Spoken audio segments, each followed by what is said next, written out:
네, 문재인 대통령은 오늘 오전 평양 순안공항에 도착해서 김정은 위원장 내외 영접을 받았습니다. 남북 정상은 현재 노동당 본부청사에서 첫 정상회담을 진행하고 있습니다. 네, 잠시 뒤면 첫 회담이 끝날 텐데요. 오늘 두 분의 전문가 모시고 이야기 나눠보도록 하겠습니다. 서보혁 통일연구원 연구위원, 성기홍 연합뉴스 논설위원 나오셨습니다. 안녕하십니까? 지금 정상회담이 당초 3시 30분에 시작하는 것으로 돼 있다가 약 15분 정도 늘어졌습니다. 그러니까 45분에 시작이 됐으니까 1시간 30분의 정상회담 시간을 다 채운다 하면 한 15분 정도 이제 남은 셈인데요. 지금 배석자들이 지금 3시에 당초 브리핑에서는 명확하지 않다. 2~3명 정도 될 것이다라고 얘기했는데 그 사이에 이제 남과 북의 배석자들이 결정이 됐습니다.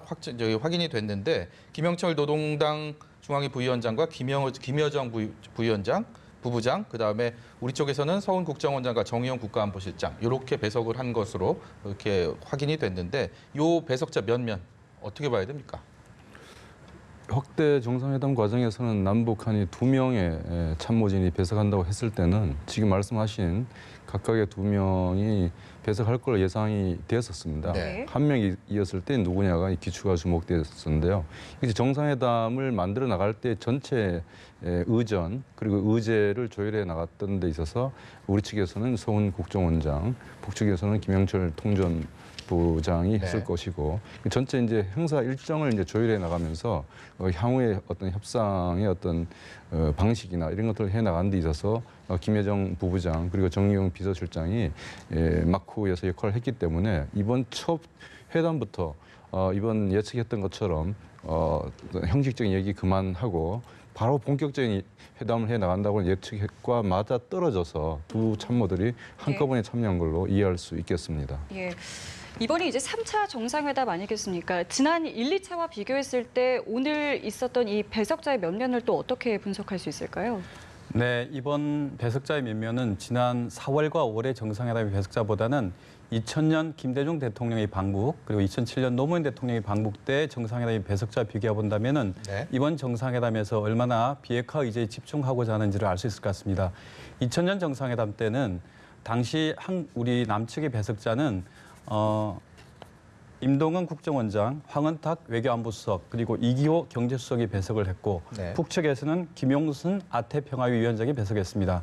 그리고 2007년에는 남측에서는 권오규 경제부총리, 이재정 통일부 장관, 김만복 국정원장, 백종천 안보실장이 배석을 했고요. 북측에서는 김양근 통일전선부장이 배석을 했습니다. 예. 그런 점을 볼 때 당시에는 경제에 관련된 분이 배석한 걸 비춰본다면 이번에는 두 명, 안보실장과 국정원장, 그래서 네. 저쪽에서는 통전부장이 들어가는 걸 볼 때 회담 의제 자체가 바로 이번 정상회담의 핵심 의제인 비핵화 논의로 들어가겠다는 뜻이 반영된 것으로 분석됩니다. 근데 2000년도나 2007년도는 남과 북의 배석자의 숫자에 있어서도 이렇게 딱 동수가 아니었는데 지금 이제 문재인 대통령과 김정은 위원장의 올해 4월과 5월 그리고 이번까지 세 차례 정상회담을 봤을 때는 그 확대 정상회담에 저희 양측의 배석자들도 2명씩 이렇게 동수로 이루어져 있는 것들도 과거와 비교해서 좀 흥미롭습니다. 그런 점도 남북 정상회담의 정상화의 과정이라고 말할 수 있을 것 같습니다. 예. 과거 같은 경우에는 북한에서는 정상회담이라고 하는 것을 단독 정상회담과 확대 정상회담이라는 것으로 딱 구분해서 불릴 수 없었습니다. 네. 아까 말씀드렸던 것처럼 남측에서는 4명이 배석을 했고 북측에서는 1명이 배석하고 그게 전통이었는데 이 김정은 시대에 들어와서 남북 정상회담을 할 때 배석자의 숫자를 비교적 맞추려는 그런 방향을 본다면은 그런 정상회담의 의전에 있어서도 비정상에서 정상으로 가는 방향이 아닐까 그런 생각이 드네요. 예. 자, 이렇게 비핵화 의제에 집중한다는 의지가 보인다고 얘기를 해주셨는데, 자, 그렇다면 공식 정상회담의 장소인 이 노동당 청사의 의미도 저희가 좀 짚어볼까요? 지금 이제 남북 정상회담이 대통령으로는 3번째고 예. 합치면은 5번째인데 남북 정상회담을 노동당 중앙청사에서 한 것은 처음으로 알고 있습니다. 백화원 초대소에서 한다라든지 예. 했는데 이것은 김정은 위원장 입장에서 봤을 때는 자신이 북한의 최고 지도자이고 북한이 사회주의 국가이기 때문에 노동당 이론 체제이거든요. 예. 그걸 당국가 체제라고 하는데 그것을 어떤 대내적으로 권력 엘리트나 주민들한테 내가 확실한 어떤 지도력을 갖고서 남측의 지도자 또는 국제사회에 자기 역할을 보여준다라고 하는 그런 과시하는 의미가 있고요. 네. 그리고 또 하나는 우리 정부한테 주는 메시지도 남북 관계가 서로 어떤 종속적인 어느 쪽이 이익을 많이 보고 한쪽이 양보하는 것이 아니라 대등한 상태에서 서로의 주권을 존중하는 상태에서 서로 공용하고 통일을 준비해 나가는 대등한 파트너십이라고 하는 것을 이번 장소라든지 어떤 회담 배석자의 숫자라든지 이런 데 있어서 면면을 볼 수 있겠습니다. 그 노동당 본관이 평양 중심과 한복판에 위치해 있고 또 실제로 김정일 위원장 국방위원장 시절에는 그 혁명의 수뇌부라고까지 지칭을 할 정도로 그만큼 상징적이고 외부의 개방이 안 된 이렇게 어떤 보안이 정말 철저했던 그런 곳인데 일종의 뭐 정상회담을 통해서 어떤 북한의 개방적인 면모를 좀 보여준다. 뭐 이런 속내도 좀 담겨 있다고 볼 수가 있겠죠. 네, 그것도 좋은 지적입니다. 북한이 정상국가 김정은 위원장이 대내외적인 어떤 지도력을 확고히 보여주는 가운데 북한이 자신 있게 네. 자신의 어떤 페이스와 룰을 갖고서 대외적으로 개방을 해 나가겠다. 특히나 남북 관계를 본격적으로 개선해 나감으로써 그것을 발판으로 해서 미국이나 서방 사회와의 어떤 관계 개선 그리고 경제적인 어떤 발전을 추진해 나갈 수 있는 어떤 포석을 깔겠다라고 하는 그런 어떤 적극적인 의지를 읽을 수 있겠습니다. 네. 우리 그 성 의원님은 2007년도에 그 남북 정상회담을 직접 평양에서 취재를 하지 않으셨습니까? 네. 그렇기 때문에 이번에 정상회담을 또 이렇게 보는 그런 뭐 심경이 또 남다를 것 같은 생각이 들어요. 근데 지금 그 남북 정상회담에 소위 말하는 저희가 뭐 취재들이 앞에 모두 발언에 대한 것들이 일반적으로 공개가 돼서 그 앞에 한 5분 정도 촬영과 이런 걸 이후에 이제 비공개로 전환되는 게 일반적인 회담이었는데 오늘은 그게 공개가 되지 않았단 말이죠. 2007년도에는 뭐 지금과는 조금 달랐던 것 같은데 어땠습니까? 좀 분위기가. 네. 어떤 의미가 있다고 볼 수 있겠어요? 지금 2박 3일간의 정상회담 일정 중에 오늘 첫날이기 때문에 내일 모레를 더 지켜봐야 알겠지만 첫날의 어떤 정상회담의 과정을 지켜본다면은 예. 2000년, 2007년의 남북 정상회담과는 확연히 다른 모습이 보여지고 있습니다. 우선 정상회담의 경우에는 과거 두 차례 평양 정상회담에서는 네. 정상회담의 일정이 사전에 공개를 전혀 되지 않았습니다. 그 이유는 북한에서는 최고 존엄이라고 불리우는 과거의 김정일 위원장의 동선인 자체를 공개하는 것이 금기시되었기 때문에 네. 사전에 기자단에게 몇 시에 정상회담이 열린다는 걸 일체 공개하지 않았고 정상회담이 열리고 난 이후에 사후적으로 네. 지금 현재 평양 고려틀에 프레스센터가 차려졌다고 하는데 2007년에도 마찬가지로 백화원 영빈관에서 정상회담이 시작되고 난 이후에 그 사실을 사후적으로 전달하는 방식이었습니다. 그런데 네. 이번에는 3시 30분에 정상회담이 열린다는 사실을 우리 한국 청와대에서 4시간 전인 우리 한국 시간으로 11시 30분쯤에 프레스센터에서 공지를 했단 말이에요. 네. 그 점만 보더라도 아주 그 정상회담의 어떤 그 예측 가능 일정 면에서 달렸다고 볼 수 있겠습니다. 예, 이 또 평양에 도착한 첫날 정상회담을 했다는 것도 과거와는 좀 다른 부분 아니겠습니까? 네, 그렇습니다. 역시 마찬가지로 김대중 대통령과 노무현 대통령이 방북했을 때는 첫날에는 김정일 국방위원장의 정상회담이 없었습니다. 물론 2000년에는 순안공항에 도착하고 난 이후에 예상 밖으로 김정일 위원장이 김대중 대통령의 차량에 동성해서 네. 백화원 초대석까지 가면서 예. 자연스럽게 환담이 이루어졌죠. 이게 예. 공식적인 회담이라고 볼 수 없고요. 환담이고 정식 공식 회담은 이틀째부터 진행이 네. 됐습니다. 예. 대신 첫날에는 김영남 상임위원장과 우리 대통령과의 면담 일정이 있었던 거죠. 예. 그런 측면에서 이번 같은 경우에는 그런 김영남 상임위원장과의 사전 면담이라는 절차를 생략하고 예. 곧바로 김정은 위원장과 우리 문재인 대통령과의 회담으로 들어간다는 점은 네. 아주 실용적으로 회담 의제에 집중하겠다는 그런 쌍방의 뜻이 반영된 일정이 아닌가 그렇게 생각됩니다.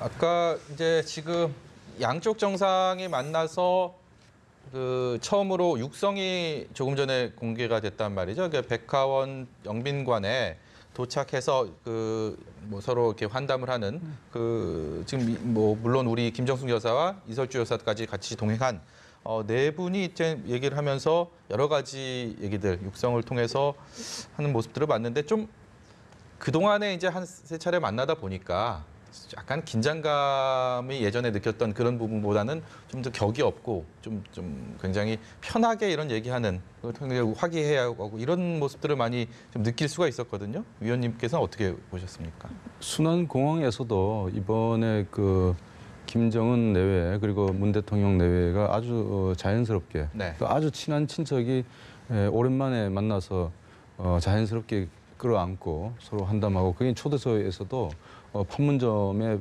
봄이 평양의 가을로 연결되어 왔고 또 우리가 네. 신뢰가 가득 차 있기 때문에 회담이 잘 될 것이다 이런 말씀을 하셨거든요. 네. 그러니까 일단은 우리가 지난번에 4월, 5월 판문점에서 두 차례 남북 정상회담이 되게 짧은 시간에 한반도 위기 상황을 돌파해 나가는 그 절정에서 두 번 있었거든요. 네. 그걸 같이 상황을 돌파해 나갔다라고 하는 과정에서 두 정상이 신뢰가 커졌고 그것이 어느 정도 대화 분위기를 조성한 상태에서 이번에 본격적인 비핵화, 남북 관계의 어떤 제도적 발전을 지금 기약하는 그 선상에서 평양에서 다시 만났기 때문에 두 사람 간의 어떤 개인적인 신뢰가 상당히 돈독해졌다라고 하는 것을 말씀하신 그런 어떤 장면에서도 확인할 수 있었고요.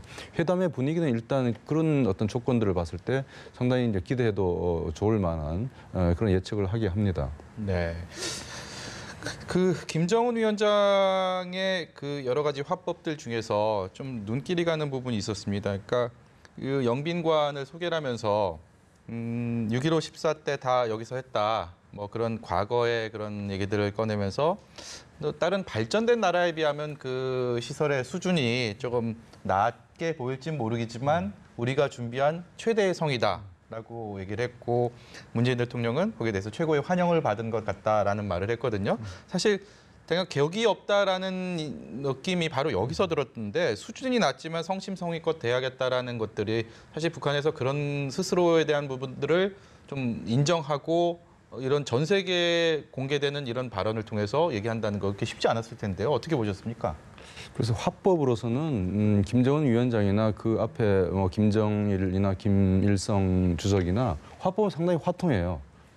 그런데 김정은 위원장한테 추가적으로 보이는 것은 대단히 솔직하고 자기의 약점을 공개해 나감으로써 국제사회로부터의 신뢰라든지 어떤 그 협력, 그게 어떤 그 필요성이나 그 계기를 이 상대방으로 하여금 가지도록 그 유도해 나가는 그런 기법을 좀 쓰고 있고 그것이 일단은 보기에는 상당히 긍정적으로 보여지는 것이거든요. 그리고 북한이 고난의 행군을 지났다고 하지만은 네. 굶어 죽는 것은 지났다고 하지만은 어쨌든 간에 절대적인 기준 또 북한 주민들의 기대에 봤을 때는 낮은 수준이다라고 하는 것을 김정은 위원장이 인정하는 것이고 또 그것을 통해서 핵 경제 병진 노선에서 경제 건설 총매진 노선으로 나아가려고 하는 자기 의지에 국제사회가 이해를 해주고 예. 협력을 해주기를 기대하는 그런 메시지가 저는 행간에 깔려 있다고 봅니다. 저희가 백화원 그 영빈관에서 있었던 두 정상의 그 대화를 지금 다시 한번 들어볼 텐데요. 그 내용을 듣고 우리 성경 의원의 어떤 느낌, 어떤 느낌이었는지 다시 한번 여쭤보겠습니다. 예. 연주에 나와 있는 시민들뿐만 아니라 그 뒤 아파트에 사시는 분들까지도 그렇게 아주 열렬히 환영해 주시니까 정말로 뭐 아주 가슴이 벅찼습니다. 가슴이 그래서 정말 문재인 대통령을 이렇게 열렬히 환영하는 마음이고 또 우리가 앞으로 올해 이렇게 이룩한 성과만큼 빠른 속도로 더 큰 성과를 바라는 우리 이민들의 마음이고 난 오늘 그렇게 생각하면서 우리가 앞으로 우리 이민들 북과 남의 이민들 마음 기대를 잊지 말고 온 교회에 기대를 잊지 말고 우리가 더 빠른 걸음으로 더 큰 성과를 내야 되겠구나 하는 그런 생각을 가졌습니다. 아마 이 평양 시민들이 이렇게 열렬하게 환영해 주신 그 모습들을 우리 남측 국민들이 보게 된다면 아마 우리 남측 국민들도 굉장히 뿌듯하고 감격해 할 것 같습니다. 그리고 이번 그 회담에 아주 풍성한 결실이 있겠구나 이런 기대를 가질 것 같습니다. 예, 그 이야기는 오면서 여기까지는 조국 통일, 평화, 번영, 받는 마음, 저는 이렇게 노력할 오신 다음에 이렇게 환영찬이랑 원래 하자는 의견도 있었는데 뭐 오시자마자 이렇게 일정이 너무 하면 불편하시고 그렇기 때문에 오늘 좀 편히 여기서 쉬시고 오후에 3시부터 그냥 문재인 대통령과 만나서 좀 좋은 효과를 모두가 기대하는데 하여튼 뭐 이렇게 판문점의 봄이 우리 평양의 가을로 이렇게 이제 이어졌으니 이제는 이제 정말로 좀 결실을 풍성하게 맺어줄 때입니다. 우리가 뭐 가슴도 설레지만 한편으로는 우리 어깨가 좀 무겁다고 느낍니다. 그러나 뭐 우리 사이에 아주 이제 신뢰와 우정이 많이 쌓였기 때문에 저는 잘 될 거라고 이제 평양 시민들을 다 오늘 보니까 많이 기대하시고 다 기뻐하시고 시민들이 열렬히 환영하는 걸 보면서 그걸 느꼈습니다. 오늘 또 일부러까지 안내까지 해주시니까 너무너무 고맙습니다. 그에 응당해야 되겠죠. 이 숙소모 대통령께서는 세상 많은 나라 이렇게 돌아보시는데 그 뭐 발전된 나라들에 비하면 우리 대단히 초라하지요.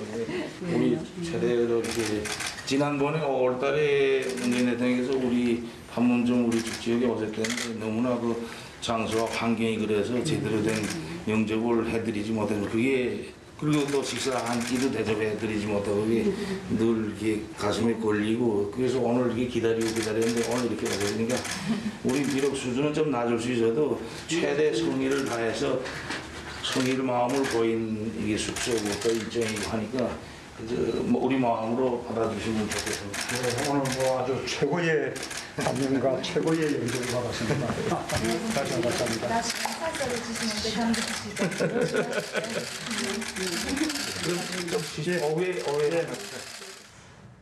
네, 백화원 초대소에 도착한 두 정상이 주고받은 발언 내용을 저희가 함께 보셨는데요.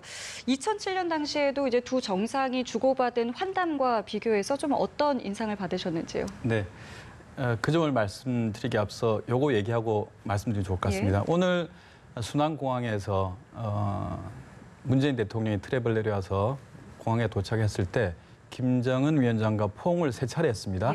2000년 김대중 대통령이 방북했을 때 당시 김정일 위원장과 환영장에서는 포옹이 없었습니다. 악수만 나눴습니다. 그리고 2007년 노무현 대통령이 육로로 북한을 들어가서 4.25 문화회관이라는 곳에서 공식 환영식을 할 때도 역시 마찬가지로 두 정상은 악수만 교환했습니다. 포옹이 없었습니다. 물론 김대중 대통령은 3일간의 정상회담을 마치고 돌아오는 날 순안공항에서 김정일 위원장과 김대중 대통령은 포옹을 한 차례 한 바 있습니다.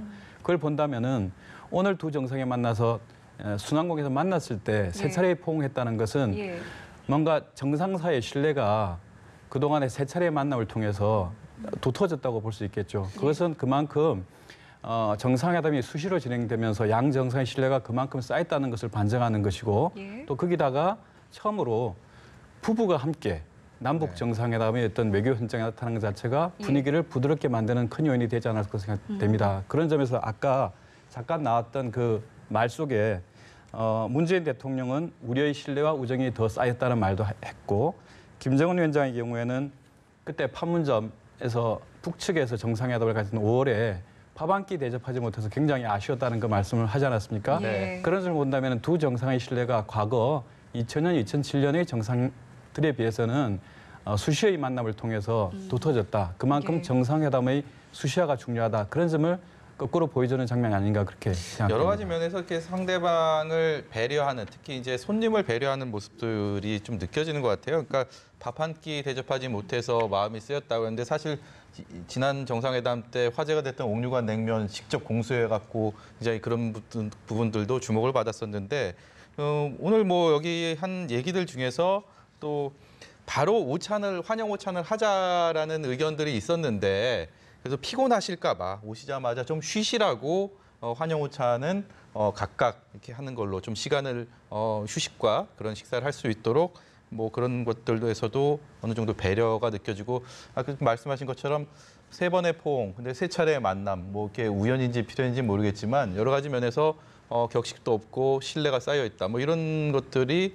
보여지는 것 같아서 뭐 좀 흐뭇한 네. 뭐 그런 느낌도 좀 들고 그러네요. 네, 물론이죠. 뭐 말씀하신 여러 가지 이유와 배경 속에서 두 정상 간의 신뢰가 있고 또 다른 두 차례의 정상회담 때보다는 또 그 신뢰가 높다라고 하는 것은 분명한데 네. 여기서 또 하나 또 뭐 정치학적인 관점이라 할까요? 협상 전략도 있다고 봅니다. 지금 북한이 핵 보유 능력을 이제 버팀목으로 해서 네. 그래서 포기한다라고 하는 공약을 갖고서 제재 완화 그리고 체제에 대한 구속력 있는 안전 보장을 해 나가기 위해서 지금 미국이 지금 주도하고 있는 이 국제사회의 파상적인 제재를 돌파를 해야 되거든요.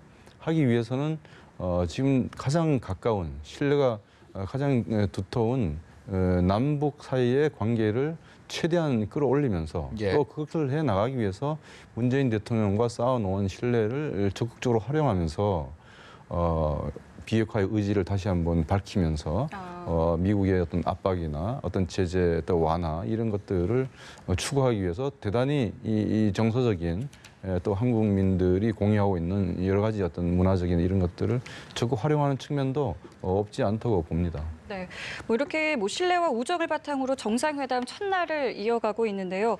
뭐 앞으로 그 도보다리와 같은 그런 어떤 뭐 특별한 뭐 어떤 만남이라던가 뭐 행사 같은 것도 충분히 저희가 뭐 예측해 볼 수 있지 않겠습니까? 네, 아마 다양한 일정들을 양측의 관계자들이 지금 조율하고 있을 것 같은데요. 예. 지금 예상해 볼 수 있는 것은 어제 임종석 비서실장이 정상회담 일정을 사전에 일부 소개하지 않았습니까? 예.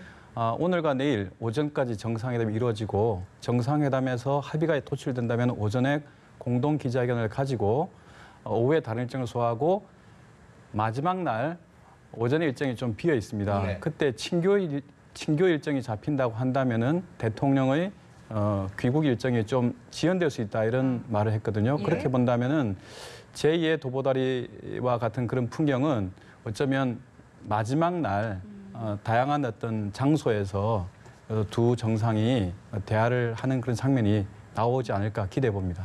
지금 시간이 5시 15분이니까 예. 1시간 반의 정상회담이 진행됐다면 3시 45분에서 시작돼서 예정대로 됐다면 지금쯤 끝났을 시간입니다, 이제. 근데 그 정상회담의 시간과 그리고 배석자들까지 다 공개가 됐는데 무슨 대화를 나눌지, 다시 말해서 의제가 무엇일지에 대해서는 아직 명확히 공개가 되진 않았습니다. 저희가 대략적으로 비핵화에 대한 부분들, 그다음에 한반도 평화에 대한 군사적 긴장 해소에 대한 이런 것들을 논의할 것이다라는 것들에 대해서는 대략적으로 알고 있지만 실제 그 부분에 대해서 어느 정도의 의견을 도출할 것인지 뭐 이런 구체적인 부분들은 아직은 알 수가 없는 상황인데 어떻게 좀 전망을 좀 해봐야 되겠습니다. 어떻게 생각하십니까? 임종석 비서실장이 브리핑을 하면서 정상회담의 의제는 남북관계 발전, 그리고 전쟁 위험 해소를 위한 군사적인 신뢰 구축, 그리고 비핵화를 촉진해 나가는 선상에서 북미 대화를 발전시켜 나가는 것, 이게 크게 세 축으로 얘기를 했고 이것은 아마도 사전에 조율이 된 걸로 알고 있습니다. 그러니까 의제는 이 세 가지인데 이것이 과연 어떤 수준에서 이 세 가지 의제가 또 어떠한 연계성을 갖고서 논의가 진행될지는 우리들이 아직 판단을 하지 못하는 것이죠. 네. 그중에서 가장 큰 문제는 과연 북한이 이 본격적인 소위 현재와 과거 핵에 관한 어떤 정보를 공개하고 그것을 사찰 검증받을 수 있는 그런 어떤 그 전향적인 자세를 가지면서 소위 남북 관계의 제도적 발전과 미국으로부터의 어떤 안전 보장 및 제재 해제를 추구할 것인지 네. 아니면 그것을 계속 그런 의사는 북한 소위 미국으로부터의 종전선언 약속이라든지 이런 것을 받아내기 위해서 계속 이제 지연 전술을 쓸 것인지에 따라서 사실 남북 관계 발전의 폭과 수준도 영향을 받을 것이거든요. 그 부분에 대해서 문재인 대통령이 스스로 또 그렇고 또 미국과의 어떤 협의 과정 속에서도 예. 건설적인 촉진자 역할을 하신다고 했거든요. 네. 그것에 대해서 아마도 남북 정상 간에 가졌고 있는 지금까지 신뢰가 김정은 위원장의 마음을 열고 또 전향적인 태도를 이끌어내는데 저는 촉매 역할을 할 걸로 기대합니다만은 아직은 속단하기는 좀 이르죠. 구체적인 결과를 도출해 나기에는 뭐 이번 만남에서 조금 어렵다 이렇게 보시는 건가요? 그렇지는 않습니다. 이제 남북 관계 발전의 선상에서 봤을 때는 소위 교류 협력, 그리고 인도주의적 문제 해결, 이른바 4.27 판문점 선언 이행 차원에 있어서는 네. 아마 우리가 정상회담 하고 난 이후에 군 통신선이라든지 이산가족 상봉이라든지 네. 상호 비방 수단의 어떤 철거라든지 그런 것을 연장선상에서 네. 군사적 실리 구축과 사회 문화 교류 협력은 발전해 나갈 걸로 보는데요. 네. 우리가 보다 이제 대규모의 경제 협력은 비핵화, 미국의 제재 이런 거 연관되어 있지 않습니까? 네. 그 부분에 있어서 과연 김정은 위원장이 경제건설 총매진 노선을 구체화하기 위해서는 결국은 비핵화를 이제 본격적으로 해 나갈 수 있는 특정한 조치들에 대해서 어떤 제한적인 어떤 태도를 보여야 되거든요. 네. 그것이 이번 남북 정상회담의 관건이고 그것이 이후에 북미 2차 정상회담이나 어떤 본격적인 북미 관계 개선의 돌파구가 될 걸로 보는데 오늘 네. 밤과 내일 오전 사이에 예. 양 정상 간의 회담이 기출을 주목받는 이유가 거기에 있는 것이죠. 예. 자, 이렇게 뭐 어떤 내용들이 오고 갔는지는 이제 뭐 잠시 뒤에 나올 것 같습니다만, 지금 진행되고 있는 이 첫 회담이 마무리된 뒤에는 오늘 예술 공연 관람 또 환영 만찬도 예정이 돼 있는데요. 이건 또 어떻게 진행이 되는 건가요? 네, 지금 공개된 일정을 보면은 정상회담이 끝나고 난 뒤에 삼지연 관현악단 공연 관람을 하고 목난관에서 공식 환영식을 하는 걸로 되어 있습니다. 대개 과거에 평양에서 열렸던 남북 정상회담을 보면은 첫째 날에 목난관에서 남북 공식 북측에 베푸는 공식 환영 만찬을 하게 되어 있습니다. 네. 물론 2007년에는 목난관에서 했지만 1차 2000년 정상회담 때는 인민문화궁전에서 했습니다. 장소가 좀 바뀌긴 했습니다만 네. 둘 다 김영남 상임위원장이 초청하는 형식이었습니다. 예. 그런 점에서 글쎄요, 오늘 정상회담이 끝나고 난 이후에 김정은 위원장이 직접 그 공식 환영 만찬을 주재하는 상황이 펼쳐질지 그 부분도 우리가 주목해서 봐야 될 대목이 그 아닌가 부분도 생각합니다. 아직 공개는 공개가 안 안 돼 있습니다. 됐습니다. 예. 목란관이라 하면 뭐 북한의 국화, 목란에서 따왔고 최고급 영빈관, 그 국빈용 연회장 뭐 이렇게 알려져 있습니다. 가보셨습니까? 네, 2007년 공식 환영 만찬할 때 네. 가봤습니다. 실제로 그렇게 최고급입니까? 어떻습니까?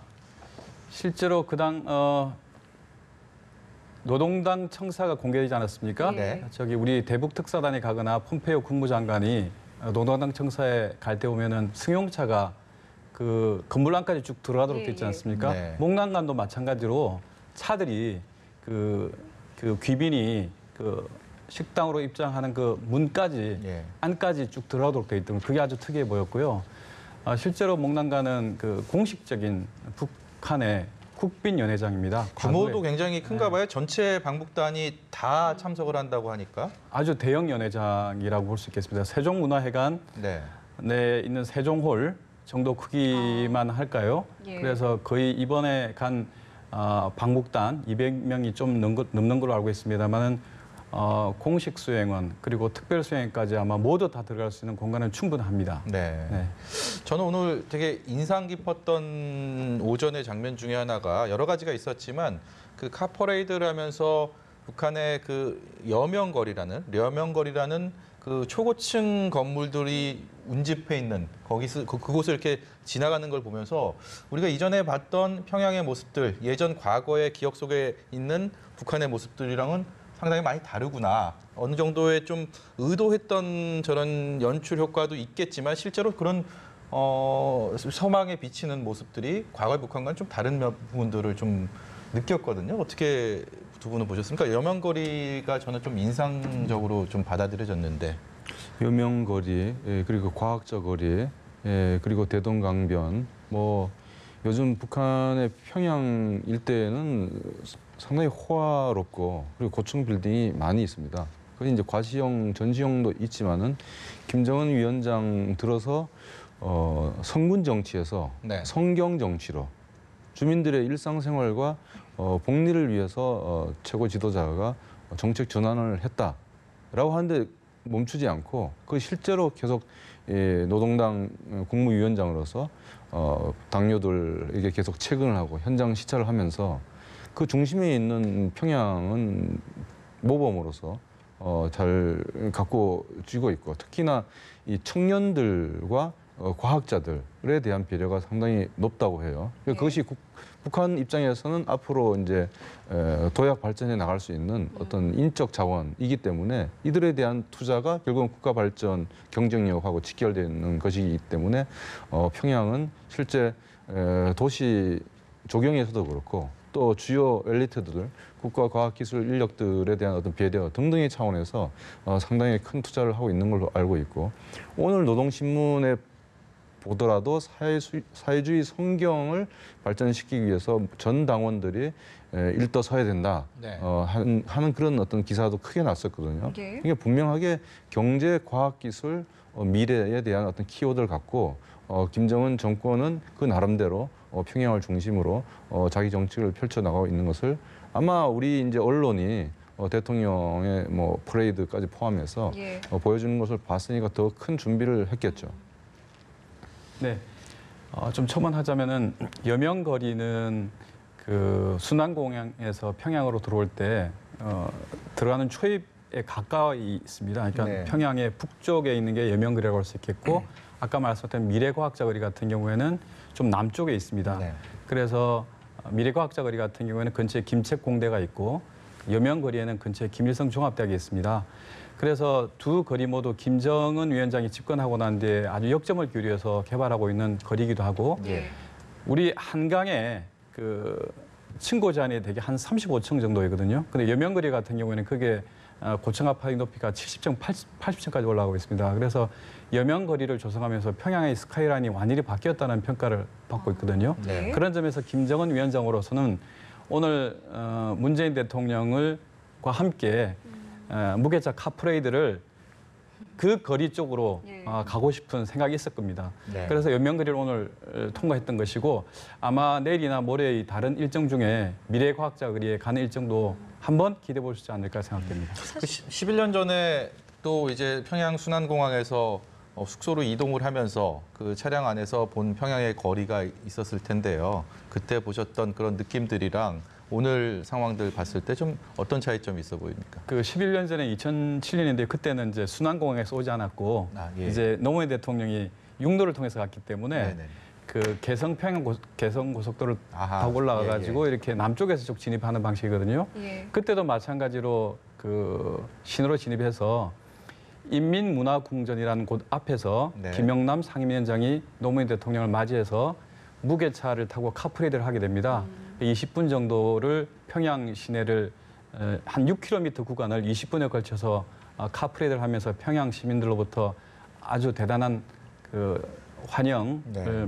맞게 되고 그 대열이 4.25 문화회관에 도착하면서 김정일 위원장의 영접을 받게 되는 그런 과정이거든요. 네. 당시에 평양 주민 40만 명이 연도에 나왔다고 합니다. 그렇게 본다면 오늘 김정은 위원장이 직접 우리 문재인 대통령과 카프레이드를 했기 때문에 그보다도 훨씬 많은 인파가 나오지 않았을까 그렇게 네. 추정해 볼 수 있겠습니다. 사실 저희가 지금 이런 부분들을 이렇게 실시간으로 이야기할 수 있는 거는 현장 상황을 또 생중계를 계속 받고 있기 때문인데 이런 부분까지도 그러니까 생중계를 허가한 이전에는 하지 않았던 생중계를 하겠다고 한 북한의 의도도 사실은 이런 부분들을 좀 부각하는 데 어떤 도움이 되기 때문에 판단을 내린 게 아닌가 싶은데 좀 어떻게 보시는지요?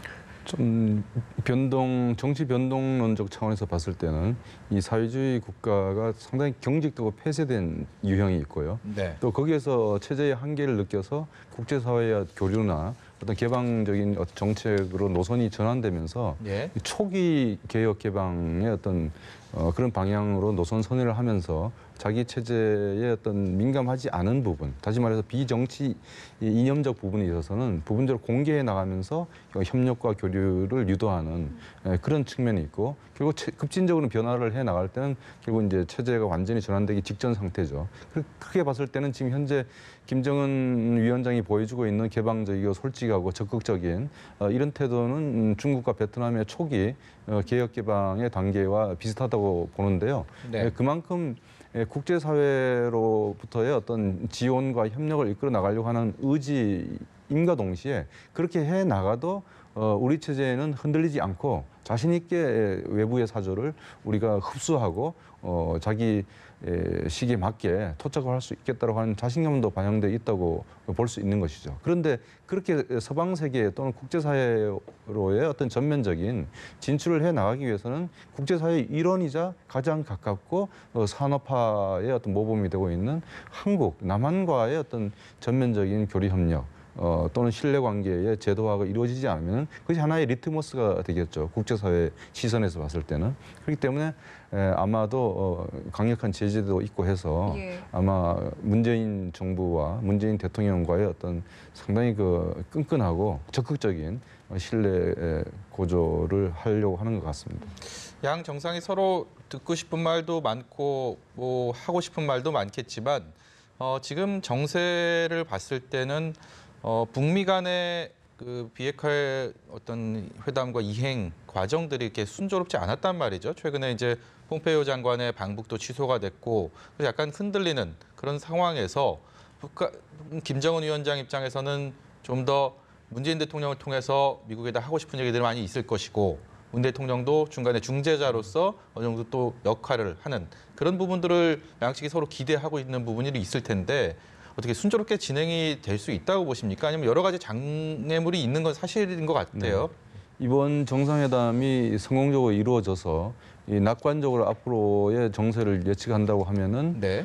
김정은 위원장이 이번 문재인 대통령과의 3차 정상회담을 통해서 구체적인 행동을 동반하는 네. 비핵화 의지가 있다라고 하는 것, 그 구체적인 어떤 방안까지도 문 대통령한테 전달함으로써 네. 문 대통령께서 워싱턴에 이런 입장들을 전달 공유하고 그리고 폼페이오 국무장관이 취소되었던 4차 방북을 함으로써 예. 북미 간에 직접적으로 비핵화와 대북 안전보장 조치에 대한 적정 수준에 있어서 균형적인 입장 조율이 되고 난 다음에 모시에서 2차 북미 정상회담이 이루어진다고 하면은 네. 애초에 싱가포르 북미 공동 성명에서 합의되었던 내용들이 이제 구체적인 이행의 단계로 들어설 것인데요. 만약 이것이 이루어지려면은 우리가 넘어야 될 선이 몇 가지겠죠. 예. 북한이 현재는 사실 북한이 핵 프로그램을 지금 현재 발전해 나가는 이 상황을 스톱하지 않았거든요. 그 동결이라고 하는데 지금 동결이라기보다는 사실 유예죠. 추가적인 핵 개발을 해 나갈 수 있는 여러 기술적인 어떤 군사적인 조치를 지금 중단한 상태이기 때문에 네. 동결한 상태에서 핵 프로그램을 검증받을 수 있는 그런 어떤 프로그램 여러 가지 리스트를 이제 제출하고 네. 그것을 해 나갈 수 있는 이후에 사찰과 검증을 해 나갈 수 있는 일정을 미국과 또는 국제 관련 기구와 협의해 나가는 그런 의지를 보여야 되거든요. 지금 여기까지 나가지 않았기 때문에 사실 유엔 안전보장이사회나 미국에서는 사실 제재를 쉽게 풀기 어려운 것이죠. 그거를 일단 넘어야 되는 것이 1단계고, 근데 그 다음에는 합의된 것을 이행해 나가는 데 있어서 미국도 부분적인 제재 완화나 또는 북한에 대한 안전보장의 어떤 구체적인 방안을 제시해야만이 본격적인 비핵화의 길로 갈 수 있는 것이죠. 이 두 단계가 넘어서야만이 사실상 우리가 말하는 평화로운 한반도, 항구적인 평화체제로 갈 수 있는 네. 그 관문에 진입하는 것이기 때문에 우리로서도 사실 북미 대화를 촉진한다고 하지만은 사실상은 한반도 평화체제의 직접적 이해 당사자로서 우리가 적극적인 행동을 할 수밖에 없는 이유가 여기에 있습니다. 네, 지금 말씀하신 것처럼 이 교착 상태에 빠진 북미 관계, 글쎄요, 북미 회담에 대한 어느 정도 수준의 좀 논의가 오늘 있을 거라고 보시는지요? 글쎄요, 북미 회담, 2차 북미 정상회담 자체를 두 정상이 논의하기는 힘들 것 같고요. 아무래도 가장 중요한 것은 비핵화 의지를 말이 아니라 행동으로 어떻게 끄집어내느냐라는 부분을 김정은 위원장이 오늘 정상회담에서 그리고 내일 정상회담에서 문재인 대통령에게 전달하고 그것을 통해서 곧 9월 유엔 총회에서 트럼프 대통령과 문재인 대통령이 한미 정상회담을 하지 않겠습니까? 예. 그때 트럼프 대통령이 납득할 만한 그리고 중지할 만한 그런 발언을 어떻게 끄집어내느냐. 그게 따라 가지고 2차 북미 정상회담의 시기와 장소가 결정되지 않을까 생각됩니다. 지금 아까 화면에서도 저희 자막으로 나왔는데 좀 이번 방북단에서 또 눈여겨볼 것들이 그 대기업 총수들, 4대 기업 총수들이 다 갔단 말이죠. 뭐 이재용 부회장 같은 경우도 최태원 SK 회장도 그렇고. 근데 지금 사실 유엔의 어떤 대북 제재로 인해서 우리가 여러 가지 경제 협력이나 이런 부분에 있어서 또 투자나 이런 것들을 이끌어내기 위해서 사실 여러 가지 걸림돌이 많단 말이죠. 근데 이런 상황에서 이 4대 기업 총수들이 가고 대규모 경제 방북단이 경제인들이 방북단에 포함이 된 부분들 과연 오늘 어떤 논의를 할지 그런 것들도 상당히 관심이 갑니다. 대기업 총수들이 참여하는 경제사절단이 이번에 참여한 것은 상당히 모순된 메시지죠. 말씀하신 것처럼 지금 북한이 핵미사일 개발로 파상적인 제재의 측면에 있는데 네. 어떻게 대기업 총수들이 가서 이번에 경제협력에 대한 논의를 할 수 있겠습니까? 그런데도 불구하고 이렇게 우리 정부가 네. 대기업 총수들을 설득해서 함께 가기로 한 것은 비핵화를 하면 우리가 남한이 또는 우리 민족이 일원으로서 장래 민족의 번영 또 평화 공동 번영을 위해서 우리가 충분한 협력과 투자를 할 의향과 역량과 조건이 있다라고 하는 것을 보여주면서 예. 두 정상이 쌓아놓은 어떤 인간적인 어떤 감정적인 신뢰가 아니라 그 네. 신뢰를 바탕으로 해서 남북이 공존해 나갈 수 있는 그 물적인 토대를 갖고 그것을 갖고서 우리가 충분히 투자하고 공유할 의지가 있다라고 하는 것을 보여줌으로써 네. 비핵화에 대한 김정은 위원장의 어떤 적극적인 전향적인 어떤 행동을 이끌어내려고 하는 그런 문 대통령의 의지가 상당히 많이 담겨 있고 그것이 김정은 위원장도 저는 충분히 알고 있을 걸로 생각합니다. 그래서 아마 이번에 두 정상 간의 어떤 통큰 전략적인 어떤 결단이나 충분한 협의가 저는 있는 데 있어서 대기업 총수들도 일정한 유용한 역할을 하는 걸로 저는 이해하고 있습니다. 말씀해 주신 것처럼 미국 입장에서는 이번 방북단에 이렇게 경제인들이 포함된 거에 대해서 글쎄요, 어떻게 좀 볼지에 대해서 좀 판단이 좀 안 서는데 어떻게 좀 보실 것 같은가요?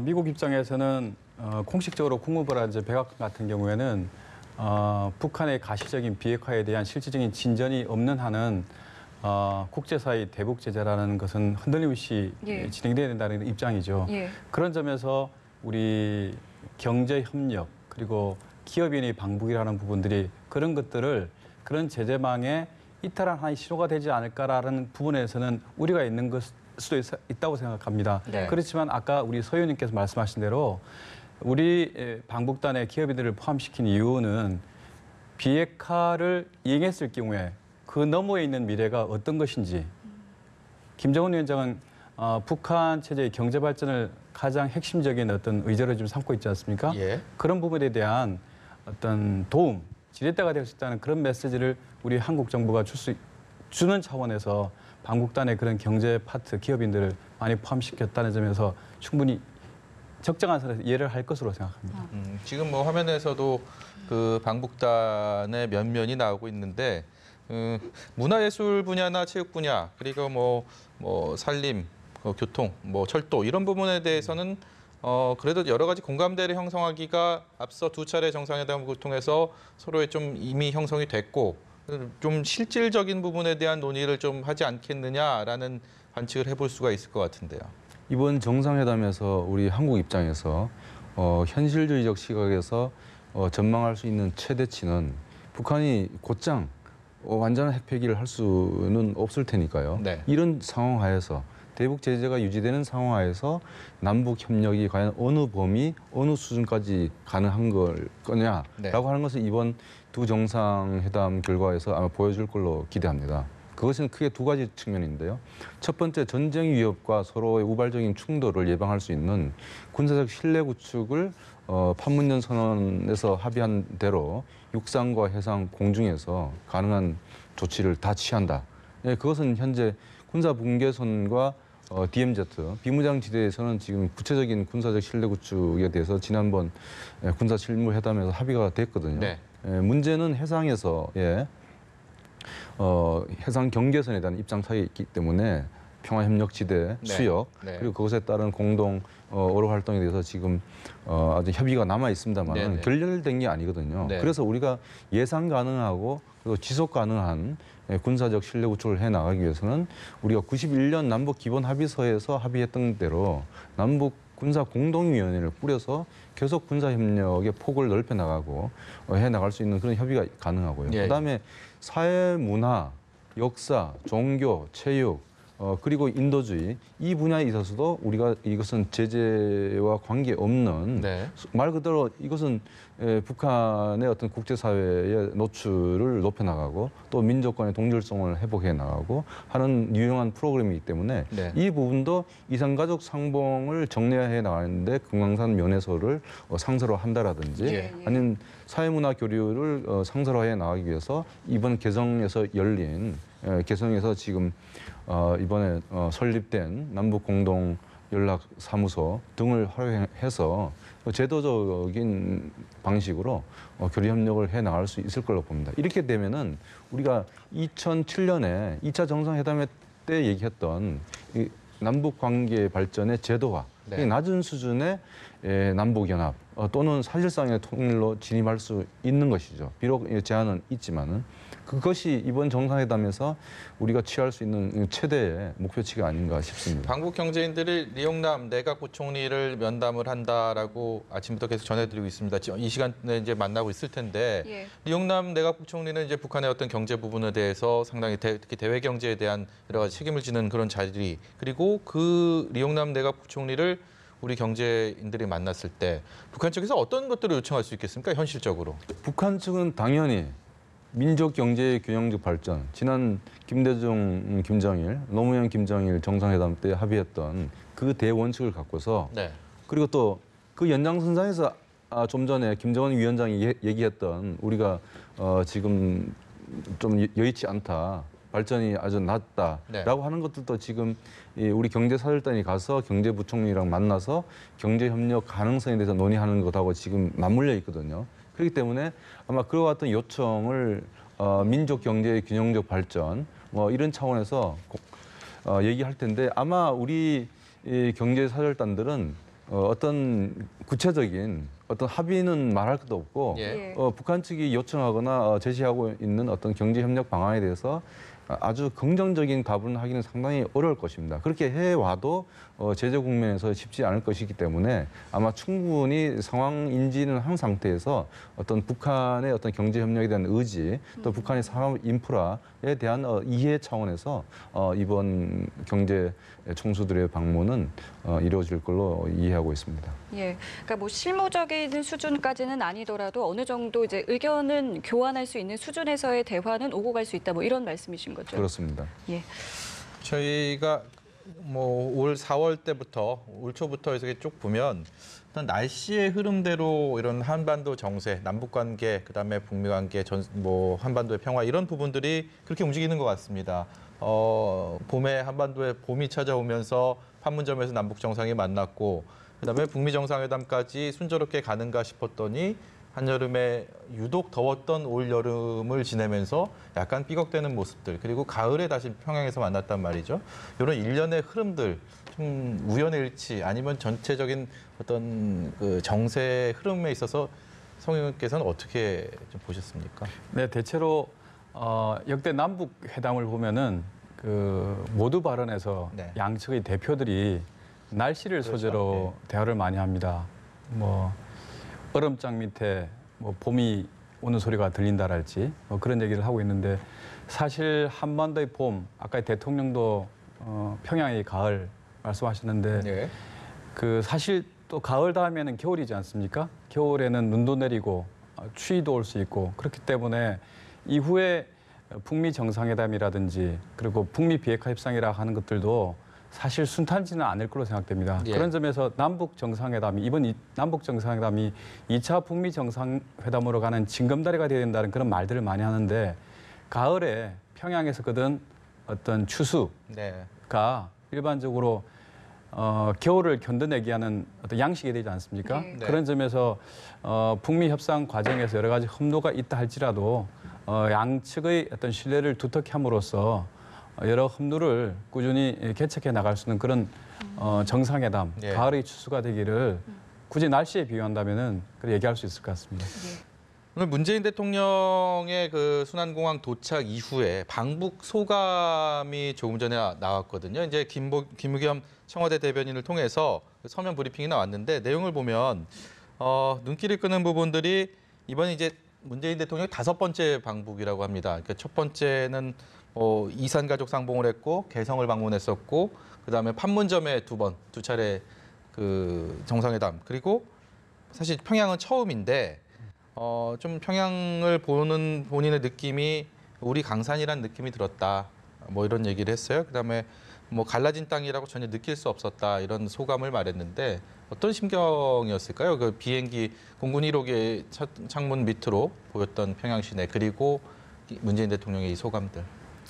문재인 대통령께서 평양 처음 가셔서 느낀 소감을 그렇게 말씀하셨다고 하면은 대통령 이전에 분단된 민족의 일원으로서 또 문 대통령 가족이 또 이산 가족이지 않습니까? 네. 그리고 문 대통령께서 또 공수특전단으로 또 군에서 활동도 하셨고 해서 우리가 어떤 적대하고 서로 이렇게 미워하고 지내고 있는 북측 지역의 심장이 가보니까 우리의 산하와 같고 또 우리의 민족 구성원들이 살아있고 하는 것을 보면서 아마 통일의 열정이나 또는 그 이전에 평화를 확고하게 정착시켜야겠다라고 하는 그런 의지가 어떤 민족 구성원으로서의 어떤 동질감하고 어우러지면서 아마 감회가 깊었을 걸로 생각을 하고요. 저 개인적으로도 개성이나 원산이나 금강산이나 이런 북쪽 지역을 갔을 때 처음 갔을 때의 느낌은 상당히 저도 마찬가지였거든요. 그리고 비록 중국 쪽이었지만은 백두산이나 또 신의주 사람들을 봤을 때 어떤 감정도 이제 마찬가지죠. 그런 것이 아마 정상회담에 임하는 최고 지도자로서의 어떤 역할 이런 것의 막중함으로 다시 돌아왔을 것이고 아마 저희들은 기대를 하고 있습니다. 이번에 아마 큰 비핵화와 남북관계 발전을 제도적인 수준으로 끌어올리는 그런 데 있어서 큰 역할을 할 걸로 기대하고 있습니다.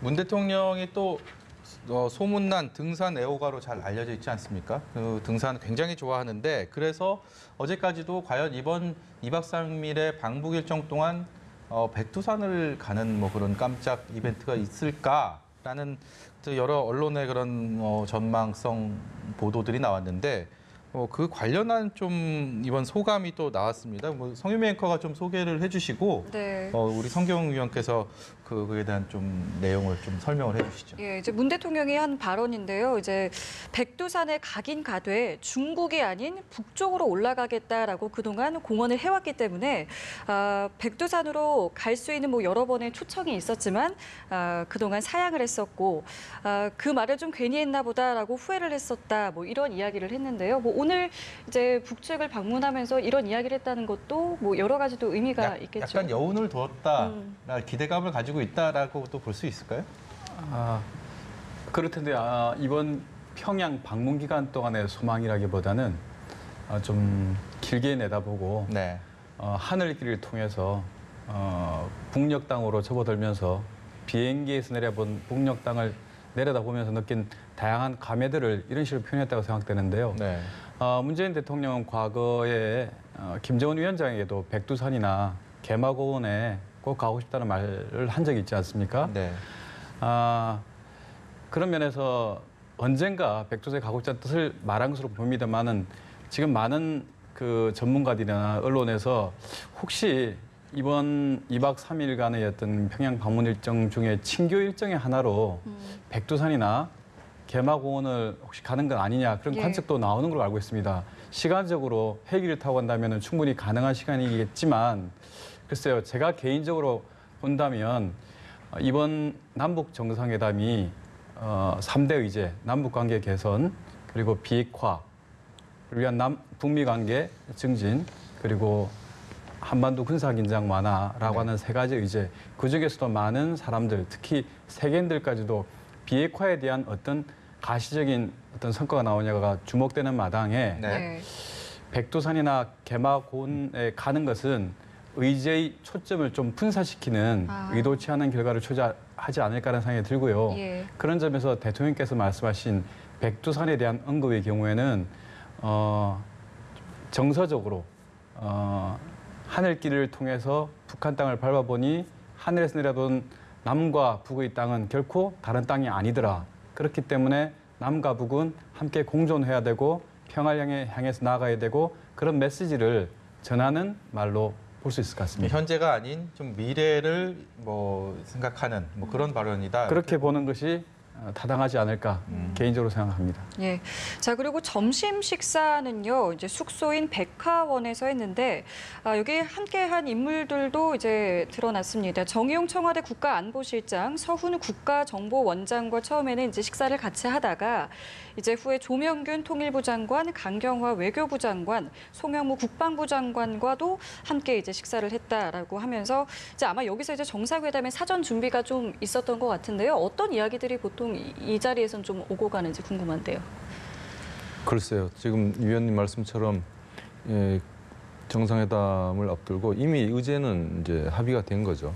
합의가 됐는데 그 얘기될 의제들 중에서 과연 우리가 어떤 입장을 가질 거냐. 그것도 아마 내부적으로는 이미 준비가 됐을 거예요. 그런데 북측에서 김 위원장이 만약에 이렇게 나왔을 때 어떻게 할 거냐라고 하는 것에 대해서 주무장관까지 불러서 다시 한번 준비를 확인한 걸로 이해를 하고 있고요. 네. 이번에 저는 주목하는 것이 이 남북 정상회담을 하면서 외교부 장관이 북측 지역까지 갔다라고 하는 것은 사실 이례적이거든요. 네. 우리가 이제 남북 관계를 통일을 지향하는 특수 관계로 했기 때문에 국가 대 국가의 관계에서 자국을 대표하는 외교 장관이 이 남북 정상회담에 참여했다라고 하는 것은 한편으로는 이제 비핵화 문제에 있어서 미국을 위시한 국제사회의 여론을 전달하고 또 북한의 입장을 듣고 또 국제사회에 전달하는 네. 그런 메신저 역할도 또 있지만은 네. 남북 관계가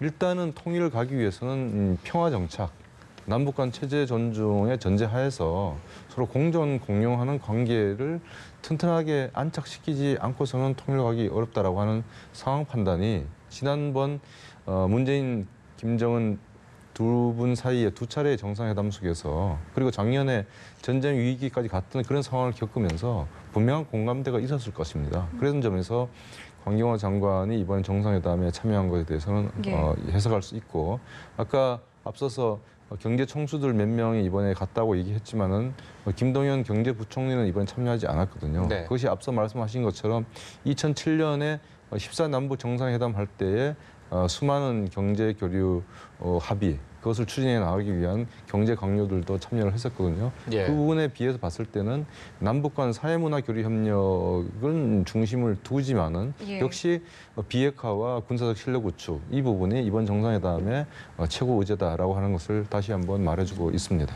국가와 국가 간의 정상 외교에서는 여러 가지 중요한 포인트가 있지만 그 식사를 어떤 메뉴를 하느냐 이런 부분들도 사실 많은 관심을 모았던 거고 특히 그 정상 간의 외교가 다른 나라도 아닌 남북 간의 어떤 그 외교에 있어서는 지난 4월 우리가 경험했듯이 옥류관 냉면이 평양냉면의 바람을 남측에도 이렇게 불러왔었는데 이번에는 과연 어떤 것들을 먹었는지 현재 오천이랑 그다음 오늘 만찬에 어떤 게 준비가 되어 있는지 상당히 궁금합니다. 아직까지 뭐 공식적으로 확인된 부분은 없는데 이 대목에서 성경 의원께 그 평양에서 남북 정상회담을 취재했을 때 여러 가지 그 북한 음식들 식사들 하셨을 텐데 가장 기억에 남는 부분들 어떤 거 있는지 좀 설명을 해주시죠.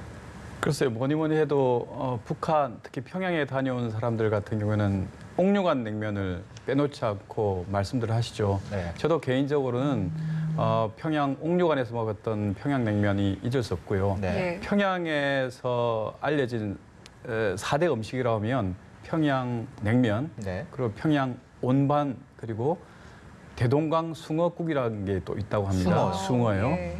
그리고 또 하나가 철갑상어회라고 그러던데요. 네. 그 네 가지가 이제 평양에 가면 꼭 맛봐야 될 그런 4대 음식이라고 하는데 아마도 그 4개의 음식을 문재인 대통령은 다 맛보지 않을까. 네. 실제로 2007년 남북 정상회담 당시에도 회담 이틀째 네.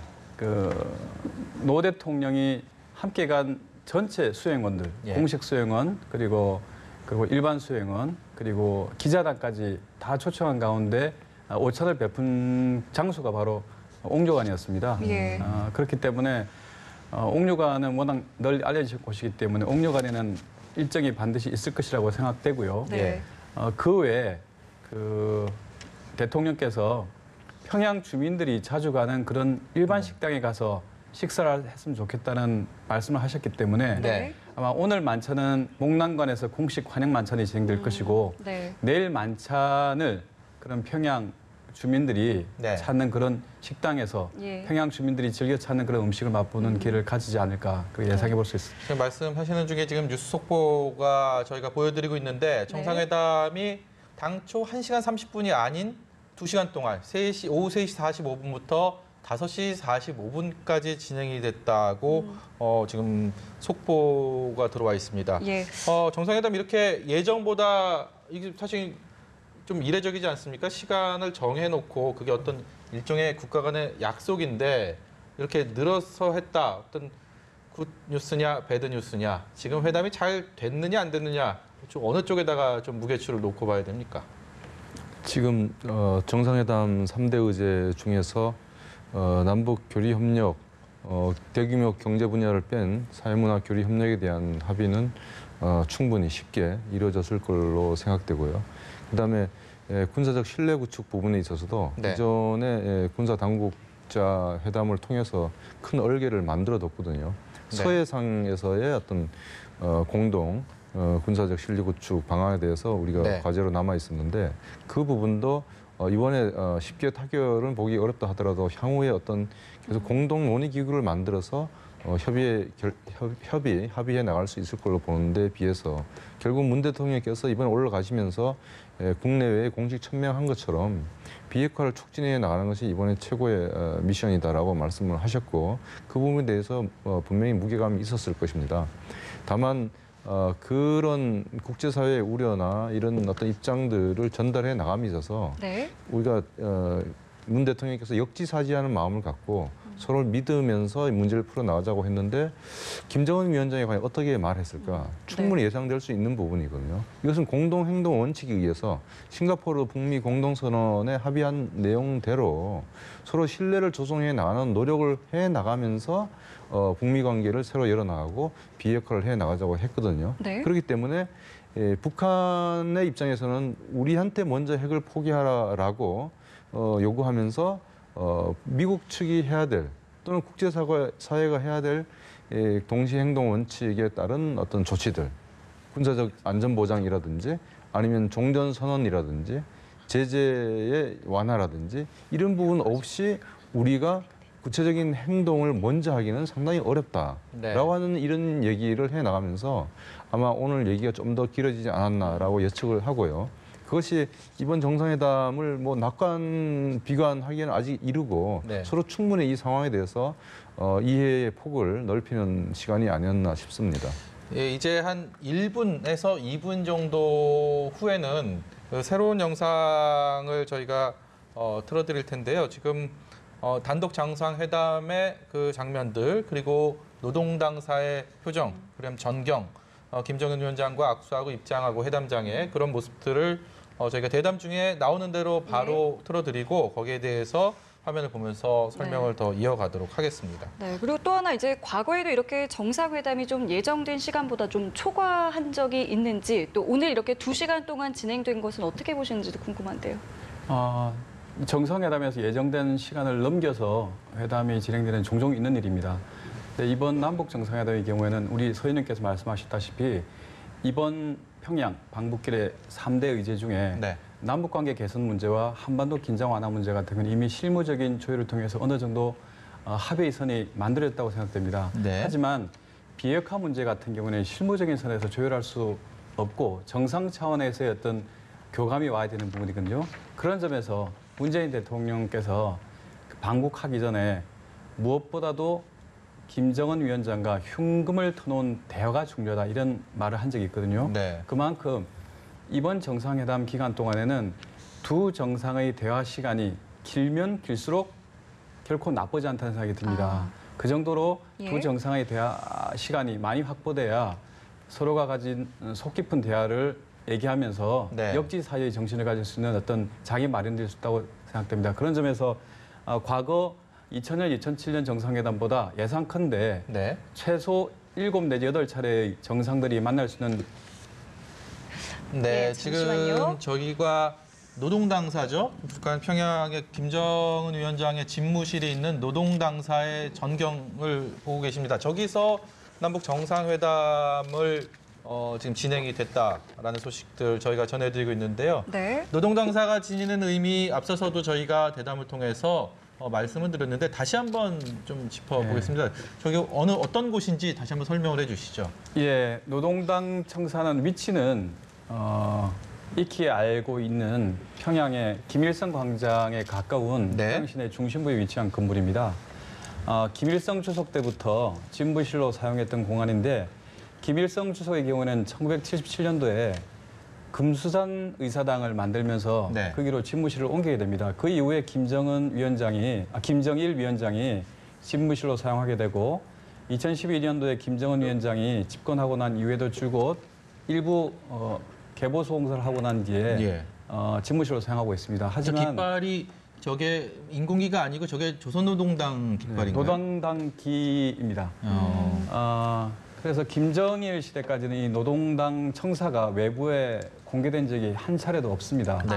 비로소 노동당 청사가 공개된 것은 김정은 시대 들어서 최근으로 따지면 지난 3월 달에 우리 대북 특사단 정의용 안보실장과 서훈 국정원장이 갔던 대북 특사단을 접견했던 장소가 노동당 중앙청사이기도 하고요. 네. 네. 또 폼페오 국무장관이 방북했을 때 만난 곳이 노동당 중앙청사입니다.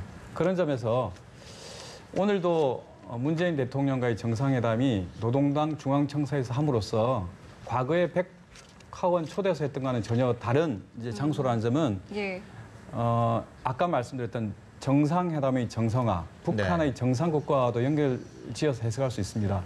통상 우리나라의 외국 정상이 찾아오게 되면 정상회담을 청와대에서 하지 않습니까? 그렇죠. 예. 그리고 우리 대통령이 워싱턴을 방문하게 되면은 미국 대통령이 집무하는 오벌 오피스라고 불리는 그런 백악관에서 예. 하지 않습니까? 예. 그런 점에서 본다면 김정은 위원장이 집무하는 공간인 노동당 청사에서 사상 처음으로 네. 정상회담이 열렸다는 것은 아주 의미를 부여할 수 있는 그런 거라고 생각할 수 있겠습니다. 서 의원님, 제가 예전에 한 탈북자분한테 들었던 얘기가 그 노동당사 같은 경우는 북한에서도 일반인들이 접근이 안 되고 지금 중간중간에 보이는 것처럼 무장군인들이 이렇게 경비를 하고 있기 때문에 앞에서 좀 서성거리거나 좀 수상하면 그냥 바로 발포를 한다. 뭐 이런 얘기까지도 들었거든요. 그만큼 좀 일반인들이 접근하기 어려운다. 이런 거를 좀 그렇게 표현을 하는 걸 제가 들은 적이 있는데 저렇게 방송을 통해서 사실 이 방송은 우리 남측뿐만이 아니고 전 세계에서 보고 있는 그런 영상일 텐데 공개한다. 이 부분들도 좀 의미가 있겠죠. 상당한 여러 가지 함의도 있을 것 같고요. 우리 한남한으로 치면 청와대죠. 네. 우리 청와대가 국민들한테 공개된 때가 언제입니까? 지금 정상회담 위해서 지금 백화원 초대소에서 문재인 대통령이 노동당사로 이동을 했고 또 김정은 위원장이 맞이하면서 회담장으로 이동하는 그런 모습들도 보고 계십니다. 예. 네.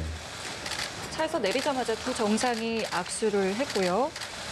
이게 노동당 중앙청사 내부의 모습으로 네. 보이는데요. 악수를 한 채로 이제 기념 촬영을 진행을 했습니다. 3층짜리 건물인데 저기 지금 조금 전에 본 것처럼 한반도 이렇게 또 모양도 이렇게 있고요. 지금 김여정 부부장이 회담에 앞서서 사전 준비하는 모습들도 보고 계십니다. 저게 이제 방명록 쓰는 거 아닐까 싶은데요. 지난번 판문점 정상회담 했을 때처럼 네. 김여정 부부장의 역할이 확인되고 있고요. 네. 또 우리가 또 2차 또 판문점 정상회담을 했죠. 5월 26일 날. 네. 그때도 짧은 시간에 했지만은 북측에서 했기 때문에 저와 같이 문 대통령께서 방명을 하고 나서 자리로 가는 그때랑 그 지금 패턴은 같습니다. 김여정 부부장의 위치도 마찬가지고요. 김여정 부부장이 오늘 오전에 순환공항에서부터 백화원에서 노동당사까지 굉장히 동분서주하면서 주요 행사에 뭐 이렇게 뛰어다니면서 본인이 이렇게 여러 가지 어떤 회담을 교류하는 모습을 볼 수가 있는데요. 예.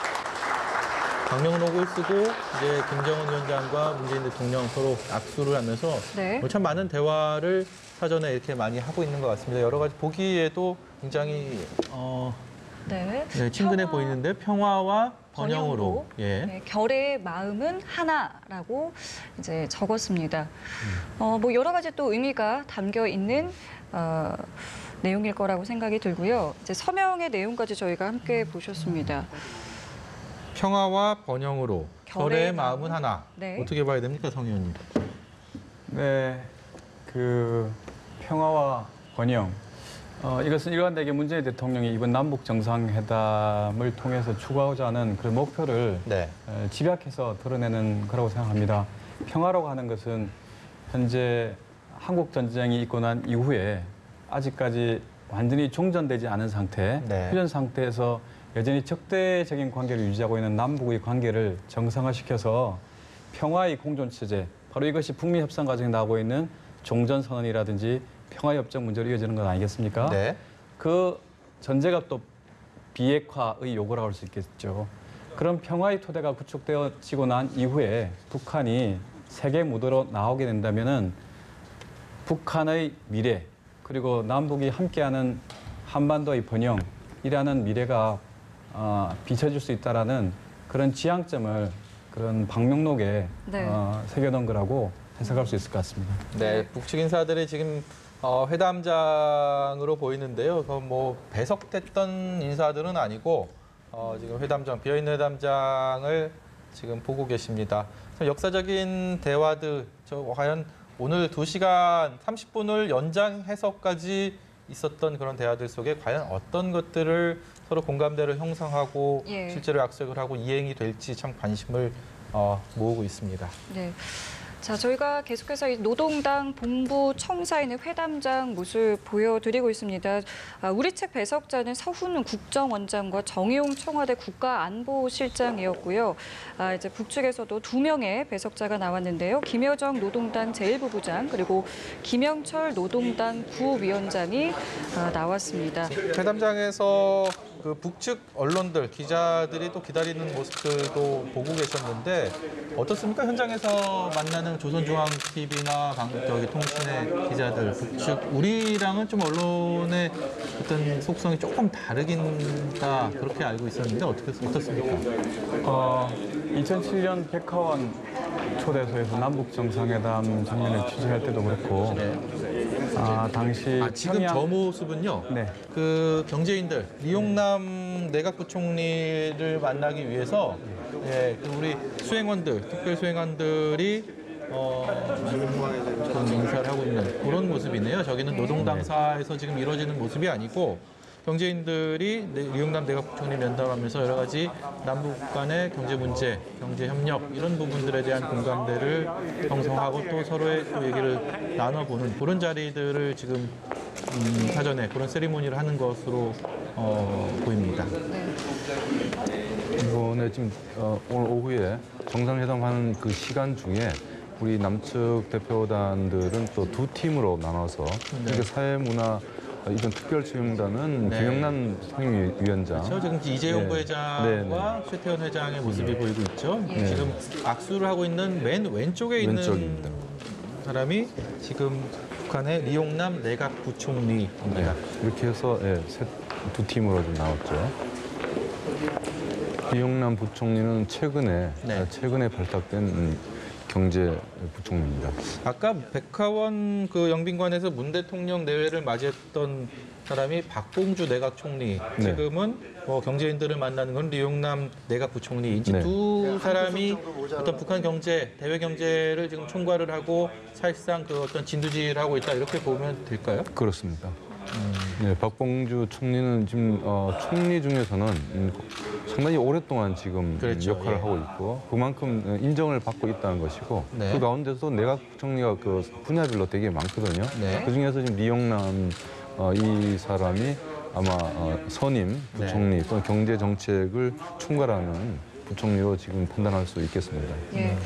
이 오후에는 지금 화면에서 보이는 것처럼 이제 리용남 경제 담당 부총리와 이제 별도로 경제인들이 이제 특별 수행단에 포함된 재계 총수들이 이제 만남을 가졌습니다. 저희가 화면을 이제 들어온 대로 계속 보여드리고 있는 모습입니다. 아까 출발할 때 보니까 뭐 이재용 부회장이나 최태원 회장이나 이제 기존의 본인들이 일반적인 출장과는 달리 그때는 당연히 개인 수행원들이 옆에 많이 있지 않습니까? 근데 이번에는 이제 혼자서 가기 때문에 이렇게 스스로 옆에 가방을 들고 그리고 버스를 타고 그 뭐 이동하는 그런 모습들이 조금 평소와 달랐던 좀 눈길이 가는 모습이었는데 그 어떤 그 본인이 가져왔던 그 가방 안에 여러 가지 뭐 준비된 것들 과연 무엇을 가지고 갈까 이런 것도 바로 생각을 하게 되더라고요. 네. 글쎄요. 저희는 뭐 계약서는 없겠죠. 네. 북한의 뭐 경제 산업 관련, 기본 정보 관련 뭐 페이퍼가 있지 않겠나 예상됩니다. 예. 북한 입장에서 참 먼저 주도적으로 우리 사실 4대 기업 총수들을 만난 자리이기 때문에 여러 가지 소위 뭐 어떤 투자를 위한 경제 개발을 위한 경협을 위한 네. 요청들을 많이 하지 않을까라는 생각은 들지만 또 현실적인 제약 저희가 앞서서도 전해드린 것처럼 이렇게 유엔 국제사회의 대북 제재가 아직까지 비핵화와 맞물려서 공고하게 살아있기 때문에 그 제재 굴레를 먼저 벗어내는 것이 북한의 새로운 또 경제 개발의 또 그 시발점이 될 테니까 네. 참 여러 가지 앞으로 또 네. 이렇게 해결해야 될 문제점들이 참 많이 있는 것 같습니다. 그러니까 아무래도 이제 실질적인 이제 경협이 가능한 수준까지 제재가 완화됐을 경우를 사실은 뭐 대비하는 차원이다. 뭐 이렇게 저희가 볼 수 있는 거고요. 뭐 마찬가지로 북한 경제 상황에 또 많은 관심을 보였다. 뭐 이런 후문도 있는 상황입니다. 지금 화면에 잡히는 분이 개성공단 기업 국제기업 대표 회장이죠? 예, 예. 회장이시고 그 옆에 현정은 현대그룹 회장. 현대그룹 회장도 있었고 예. 그래서 지금 앵커께서 말씀하신 것처럼 상황이 좋아졌을 때 남북 경제 협력의 가능성 또 어떤 분야를 할 수 있을지 이번에 참여한 경제 분야 특별 수행원들의 면면을 보면서 우리가 읽을 수 있겠습니다. 코레일 사장도 지금 눈에 띄었고요. 현정원 회장 같은 경우는 사실 과거 금강산 관광을 그 현대그룹에서 주력했던 사업이기 때문에 지금 예기치 못한 사건으로 인해서 지금 10년 가까이 중단돼 있는 상황. 과연 또다시 관광 재개에 불꽃을 틀 수 있을지 뭐 남북 관계뿐만 아니고 현대그룹 차원에서도 관심이 많을 것 같아요. 그렇습니다. 지금 금강산 관광은 현금 문제 또 그 이전에 우리 국민들의 안전 문제에 대해서 북한의 그 당시에는 김정일 위원장 때였죠. 네. 새로운 지도자 김정은 위원장이 공식적으로 화격을 하고 또 북한의 비핵화가 일정한 궤도에 오르면은 네. 아마 남북 간 경제 협력에 있어서는 새로운 대규모보다는 기존에 있던 개성공단이라든지 금강산 관광 사업이라든지 이런 것들이 재개될 가능성이 높습니다. 그리고 접경 지역에서의 긴장 완화, 네. 그리고 접경 지역에 있는 남북한 그 지역 사회의 어떤 협력 네. 이런 것들과 맞물려서 사업이 다시 재개될 가능성이 있기 때문에 네. 더구나 금강산은 이산가족 상봉을 정례화하는 그 면회소가 있는 곳이기 때문에 예. 아무래도 주목을 더 받을 수 있을 것입니다. 네. 홍경 의원님, 그 2007년도에도 물론 그 방북단에 경제인들이 많이 포함이 됐을 텐데 그때랑 조금 상황이 다른 게 당시는 사실 그 노무현 정부 말기 아니었습니까? 참여정부가 얼마 남지 않았던 기간. 그러니까 남북 간의 여러 경제인들 간에 여러 가지 합의점을 찾더라도 공감대를 형성하더라도 그거를 실제화 실현하기에는 여러 가지 좀 제약들이 있었을 것이고 더욱이 그 또 정권이 바뀌었기 때문에 지금은 조금 그때랑 상황이 좀 여러 가지 비슷한 면도 있고 다른 면도 있고 그런 것 같습니다. 그 당시는 노무현 정부 마지막 해 정상회담이 추진됐기 때문에 네. 정상회담에서 어떤 합의가 도출됐을 경우에 그것이 지속 가능하냐의 문제에 대한 여러 가지 얘기들이 있었던 것은 사실이고요. 네. 실제로 14 공동선언이 합의되고 난 이후에 네. 정권이 바뀌고 난 이후에 사실 14 공동선언의 지금 김영남 부위원장이죠. 부위원장이 네. 저기는 지금 특별 수행원들이 저곳으로 갔다라고 알려져 있는데요. 김영남 부위원장을 면담하는 데서는 지금 인민문화궁전에서 통일부, 외교부, 문체부, 국방부, 우리 내각 주요 장관들 그리고 박지원 의원도 저기에 포함이 돼 있다라고 알려져 있습니다. 네. 그 모습들 지금 보고 계시는데요. 이제 우리 특별 수행원 몇 면이 아마 나타날 겁니다. 나와서 김영남 위원장이 지금 상당히 고령이죠. 네, 그렇습니다. 지금 김영남 상임위원장이 2000년 그러니까 지금 평양에서 있던 세 차례의 남북 정상회담 김대중, 네. 노무현, 문재인 대통령을 다 만나는 그렇죠. 네. 사람이라고 할 수 있겠네요. 조명균 통일부 장관과 합수를 하면서 대화를 하고 있는 모습 보고 계십니다. 네. 조명균 통일부 장관은 아까 말씀드렸던 그 2007년 남북 정상회담 당시에 네. 남측에서는 4명의 배석자가 네. 자리를 함께했다고 했는데 그 후열에 당시 조명균 통일부 장관이 청와대 안보정책 조정 비서관이었습니다. 네. 그래서 남북 정상회담의 공식 배석이 아니라 후열의 기록자로 참석해서 실제로 남북 정상회담 전 과정을 다 지켜봤고 네. 그리고 14 공동선언의 실무적인 초안을 작성하는데 깊이 관여했기 때문에 조명균 통일부 장관으로서도 지금 여러 가지 감회가 새로울 것으로 짐작됩니다. 지금 김현미 국토교통부 장관, 북한의 또 철도 문제들 뭐를 또 논의를 할 것으로 알려졌고요. 우리 특별수행원 일행들과 김영남 위원장이 하나하나 인사를 하는 모습. 지금 임동원 전 장관인가요? 네. 예. 지금 이제 기념 촬영을 진행을 하고 있고요. 이제 김영남 부위원장과 이제 만난 저 장소는 인민문화궁전이라는 곳입니다. 저곳은 또 어떤 곳인지도 궁금한데요. 인민문화궁전의 경우에는 우리로 치면 세종문화회관 같은 곳이랄까요? 네. 그런 여러 가지 대형 행사들 많이 열리는 네. 국가적인 행사들이 열리는 그런 곳이고 아까 전에 2000년 정상회담 당시에 첫날 공식 환영 만찬이 열린 곳이 인민문화궁전이었던 거 기억이 납니다. 지금 저희 앞에 그 박지원 의원 그리고 문정인 특보의 모습도 볼 수 있었습니다. 네. 백낙정 교수, 한한상. 예, 백낙천 교수 부총리죠. 예.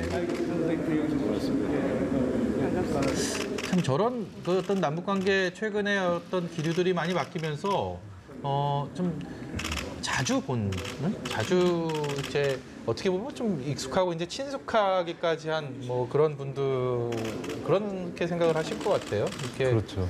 어떤 남과 북의 어떤 이질감이나 괴리감보다는 어떤 한반도의 평화를 위해서 서로 이렇게 논의를 하고 머리를 맞대고 의견을 교환하는 지금 최한규 북한대학원 대학교 전 총장 또 모습도 박원순 시장이죠. 예. 그렇습니다.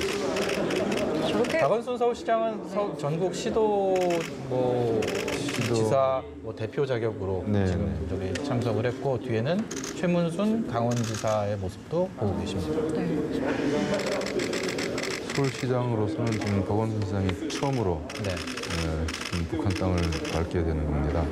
그리고 박원순 시장이 서울 평양 협력 사업에 대한 그 보관도 상당히 많은 걸로 알고 있고요. 네. 크게 봐서 아까 노동당 청사에서의 그 양 정상의 정상회담 그리고 같은 시간대에 지금 인민문화궁전에서 특별수행관과 김영남 최고위원회 상임위 부위원장과의 네. 원담 그리고 경제인들을 경제부. 중심으로 한 경제 총수 대기업 총수들이 이용남 내각부총리를 또 면담 그렇게 지금 진행이 되거든요. 이 시간에도 지금 근데 화면에 안 나오는 사람 중에서 김정숙 여사랑 리설주 여사 네. 두 퍼스트레이디도 오늘 개별적인 둘이 동행을 하면서 일정을 소화하고 있는 걸로 알고 있는데 거기에 대한 모습은 아직 안 보이는데 어떤 것들을 준비하고 진행이 되고 있습니까? 김정숙 여사의 경우에는 대통령이 정상회담을 하는 동안에 네. 2개 일정을 수행하는 것으로 예정돼 있었는데요. 네. 북한 최대 어린이 종합병원이라고 하는 옥류 아동병원과 네.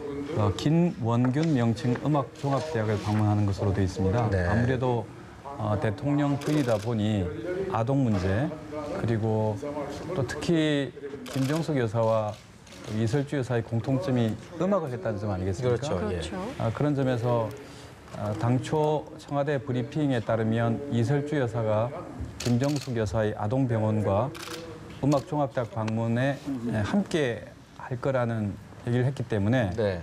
아마 일정이 끝나지 않았으면 네. 지금도 일정이 수행되고 있고 네.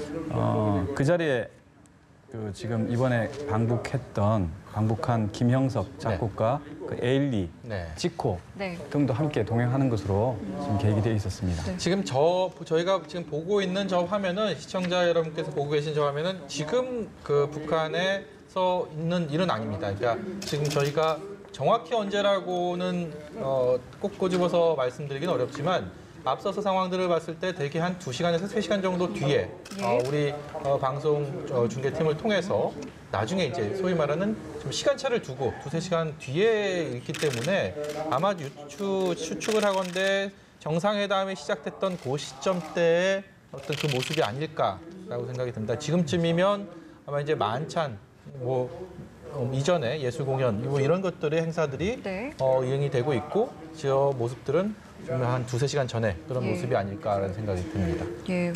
아까 이야기를 잠시 해주셨습니다만 이렇게 퍼스트 레이디의 회동이 있다는 거는 앞선 2차례 이제 정상회담과 과거의 정상회담과는 좀 상당히 다른 모습 아니겠습니까? 네. 지금 김정은 시대에 들어와서 확연히 달라진 것 중에 하나가 공식적인 퍼스트 레이디 외교가 진행되고 있다는 점입니다. 네. 지난번 판문점에서 열렸던 정상회담 때도 이설주 여사가 오후 행사 때 참석하면서 우리 김정숙 여사와 카운터파트로서 네. 활동을 하기도 했고요.